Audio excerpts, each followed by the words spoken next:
The ultimate goal is to tell the world stories. If I could spend my life exploring the planet, and each time I go a place I go, oh my God, there's so much I didn't know existed, and then bring that back to people and have them go, wow, my world got bigger, that would be it for me. So it can be in all types of media. It could be writing, photography, hosting, producing. But at the end of the day, I'd like to make the world a place that is more accessible for everybody. For me, I don't see that point coming. I think one of the keys to what's going to help make us successful is we're just always going to be striving to be better and grow it bigger and grow it to be more successful. I don't think we don't have an end goal of let's sell this thing at this point, or let's once we've been in all the grocery stores, we've reached the top. I think it's continually trying to get better and better with what we're trying to do. I will call you before I go on the air and tell you this is success. I promise I'll do that. That I will host and be the musical guest of Saturday Night Live. Okay.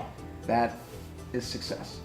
I've wanted to do this for years. So I think personally, my end game is that I have a really, really exciting life and a company that I'm really passionate about.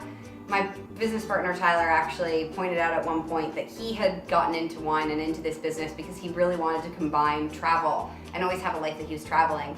And I think I inadvertently did that with my first company, that it was focused on adventure, and then was kind of really excited to stumble into this opportunity. But I think that, being able to create a life that you're constantly excited every day when you wake up, you feel like you're working on challenges that are really gonna move forward, and you genuinely get to do really cool things and go on great adventures. I was really lucky this year. I did a lot of finagling, but was able to go on a trip to both Argentina and Chile to visit some of the wineries that we work with and see a friend, and I was able to use miles and do the whole thing for not that expensive.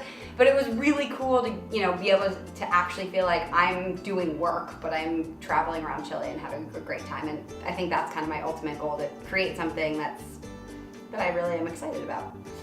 The next future of the site is just to continue to become the internet's leading sound marketplace and have people connecting.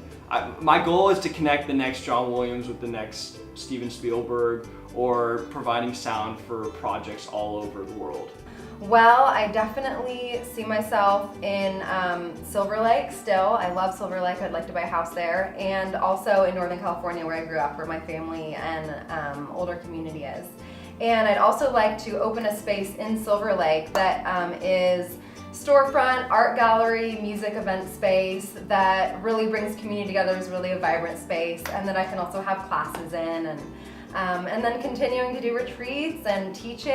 And I don't know where the evolution of this is really going to go, but that's my big vision. And I think that it's okay as we get older to have that vision, evolve and transform, and I look forward to that happening. It's ever growing, but to have a network, a woman's strong online network where it's, Dirty and 30 is our baby. This is like our first little tree, and we're planting him and he's growing, but it's just one small part of the puzzle. We want to have women, fab, fierce femmes, Exactly. We have a bunch of different domains that we have that we're going to use the same guidelines that we did for Dirty and 30.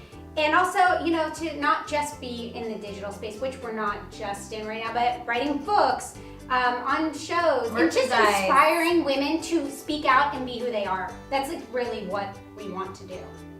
Love it. And maybe one day make some money on it. Money for now. There's a picture in my mind of I would be walking into my little picket fence house with my husband and 2 kids, or 3 kids actually. Hair blown out, I love a good blowout, high heels, and coming back from an office that's extremely colorful and has other young women working towards the penny chic mission of, product line and book and show and all these other things, but having that balance of a happy home life and happy work life and being fulfilled by both, and also being a very active, involved mother as well as CEO.